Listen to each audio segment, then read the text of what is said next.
¿Sabías que esta obra fue retirada de la Real Gallery de Manchester? Pero bueno, antes de sacar conclusiones precipitadas, vamos a ver cuál es el contexto específico de esta obra. Saber quién es Hylas, el personaje principal de la obra, y por qué terminó en un lago con las ninfas. Hylas era el hijo del rey Tiodomantes de los Dríopes, una tribu de la antigua Grecia, y que según los entresijos de la mitología grecorromana, Tiodomantes y Heracles o Hércules tuvieron un problema por un buey de labranza, y Tiodomante no terminó muy bien. Básicamente terminó asesinado por manos de Heracles. Heracles se llevó a Hylas y lo convirtió en uno de los argonautas y también lo convirtió en su sugar baby. Vamos, que Hylas se convirtió en uno de los tantos antojos de Heracles. Sin embargo, durante el viaje, los argonautas y Heracles tuvieron un problemilla técnico con la embarcación y resultó en que Hylas terminó yendo a buscar agua a un lago cercano, pero fue secuestrado por las ninfas acuáticas, o también conocidas como las náyades, que estaban lideradas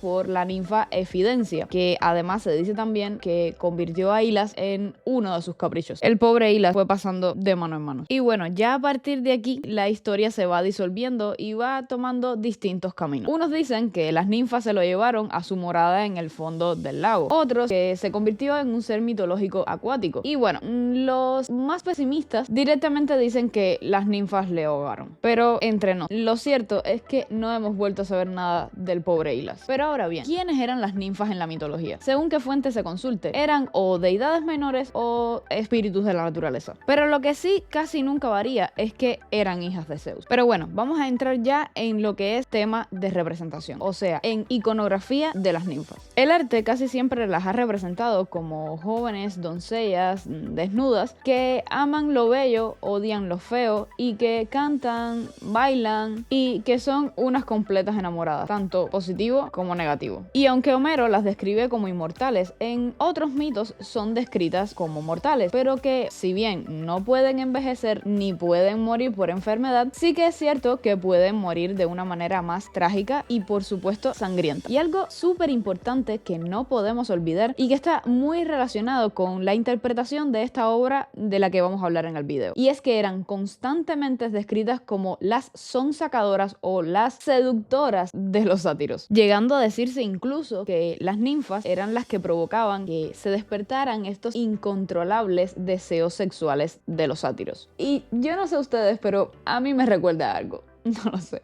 Vamos, que los sátiros eran los hombres y sus incontrolables deseos sexuales, y las ninfas éramos las mujeres y las sonsacadoras o las seductoras. Vamos, que las ninfas son de alguna manera un recordatorio para las mujeres de que nuestro deseo sexual no está igualmente legitimado que el deseo sexual masculino, que además es legitimado a cualquier grado, hasta el punto de que nosotras las ninfas somos las seductoras, las sonsacadoras, las que hacemos que se afloren todos esos deseos incontrolables, y que por supuesto que si esos sátiros nos violan será porque nosotras hemos sacado esos encantos prohibidos y malditos de mujeres ninfas. Y ustedes se preguntarán, pero bueno, Irene, aquí no estamos hablando de ninfa y sátiro, estamos hablando de Hylas y las ninfas. Hylas no es un sátiro. Sin embargo, aunque no estemos hablando de ninfas y sátiros, aquí las ninfas vuelven a adquirir esa categoría de mujeres seductoras que te llevan a la perdición. En este caso, las bellas náyades que llevan a Hylas al fondo del mar, o quizás incluso, en el peor de los casos, hasta morir. Y lo cierto es que el personaje de las ninfas en la antigüedad clásica dio origen al arquetipo de la femme fatale, que fue construido, al igual que a partir de las sirenas y entre otros seres mitológicos femeninos, que fueron construyendo esa idea del siglo XIX de la mujer que se sale del canon hegemónico de la religión judeocristiana y de esos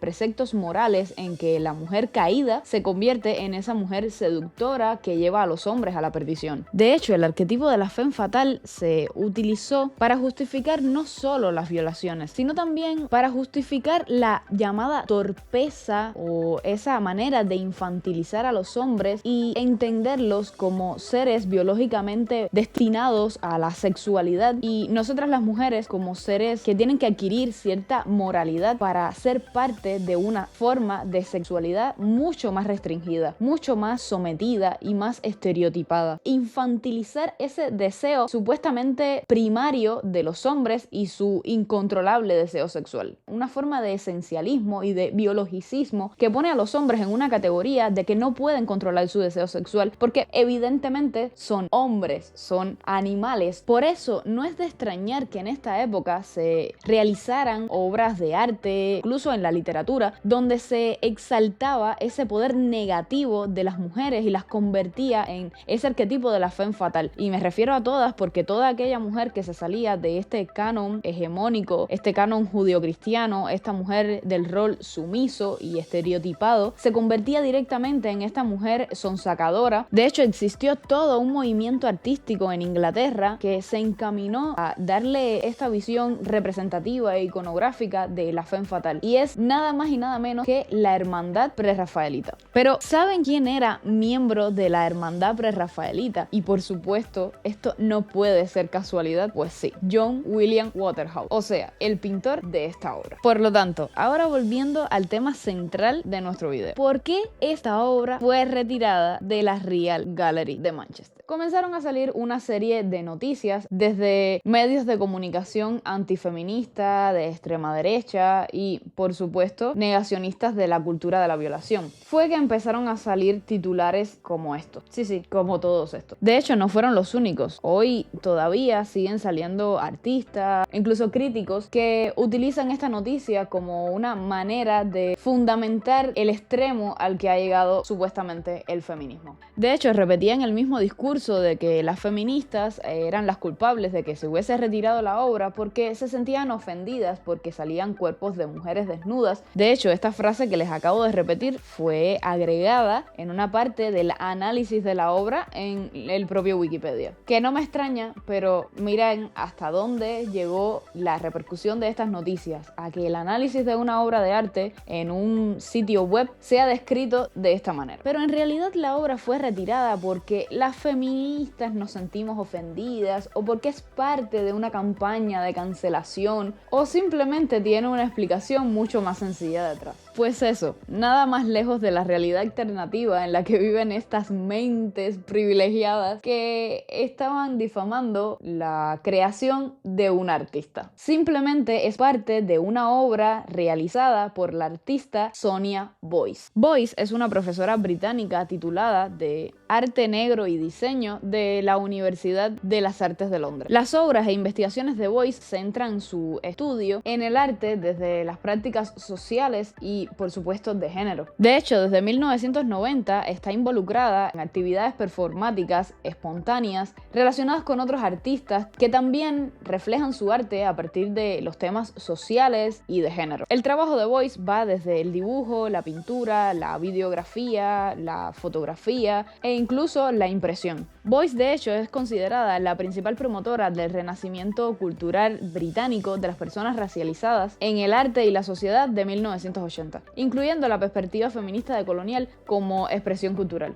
En 1983 participó en la exposición del Africa Center de Londres titulada Five Black Women. Y en 1989 formó parte de un grupo de mujeres que realizaron una exposición titulada La Otra Historia, considerada la primera expresión de modernismo africano, caribeño, británico y asiático, sin contar que fue galardonada con el León de Oro por su exposición Feeling Her Way, centrado en la experimentación vocal de 5 mujeres negras artistas, siendo además la primera mujer negra en ser seleccionada para representar al Reino Unido en la Bienal de Venecia. En definitiva, la obra de Boyce nos habla de una artista que está comprometida con las causas sociales a través del arte y la performatividad. Como bien indicó durante la polémica la conservadora del museo, Clara Ganaway, la decisión de retirar la obra no fue debido a una campaña de cancelación y mucho menos de un neopuritanismo feminista, sino con la necesidad de fomentar el debate en torno a movimientos como el Me Too o el Time Up. El objetivo de Boyce es demostrar cómo los discursos de los museos son capaces de impactar en la sociedad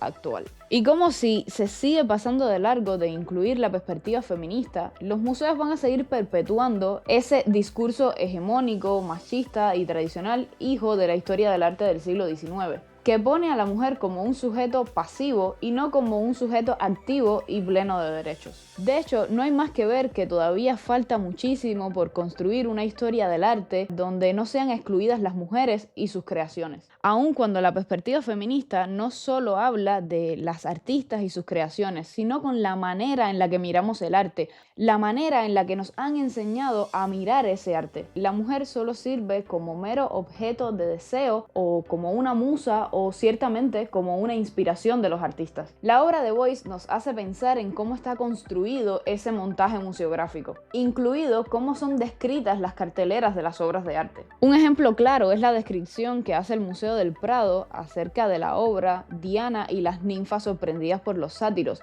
en la que se describe de una manera muy alejada de la realidad lo que se contextualiza en esta obra. Está calificada como una de las tantas obras que forman parte de un grupo de cacerías. Incluso en otro fragmento la califican como de sátiros que sorprenden a las ninfas. Y por no hablar de que en muchos casos se habla de raptos y no de violaciones o de violaciones que están por acontecer. Sin embargo, la obra de Hilas y las ninfas no se aleja para nada de esta narrativa. La iniciativa de Beuys fue precisamente porque esta obra forma parte de una sala llamada En Busca de la Belleza. Traduzco, una sala que casi todas las obras hablan de desnudos femeninos y de una belleza hegemónica entendida como una belleza europea que solo habla de aquellas mujeres blancas. Pero ahora bien, este es el interés social, político y cultural que esconde la performance de Beuys. ¿Pero en qué consistía esta performance? Lo primero es que la obra fue retirada para que las personas pudiesen escribir lo que opinaban acerca de esta performance, o sea, acerca de esta retirada. Había una especie de post-it colgados en la pared y las personas ahí escribían lo que opinaban sobre este tipo de acto simbólico en el que fue retirada la obra. De hecho, no solamente se les permitía escribir, también se les permitía filmar, grabar audios para dialogar en torno a la representación femenina en el arte y por supuesto en el arte europeo. Pero ¿acaso con esto se está hablando de cancelación de una obra de arte o de neopuritanismo feminista? Lo primero que hay que tener en cuenta a la hora de analizar esta performatividad de Beuys es que la obra fue retirada apenas una semana. Si bien es cierto que en un principio la obra no iba a ser retirada por una semana, quizás se iba a extender más o menos, no se sabe con exactitud porque eso en realidad solo lo sabía la curaduría del museo y la propia artista. Este detalle los medios de comunicación decidieron convenientemente obviarlo y no mencionarlo, por lo que toda esta campaña de desinformación estuvo respaldada por los medios de comunicación sensacionalistas en los que se habla de cancelación a través de una lectura del pasado por ideologías del presente. Pero ¿acaso no es la lectura hegemónica y patriarcal la que ha impuesto una ideología dominante de la historia del arte desde el siglo XIX?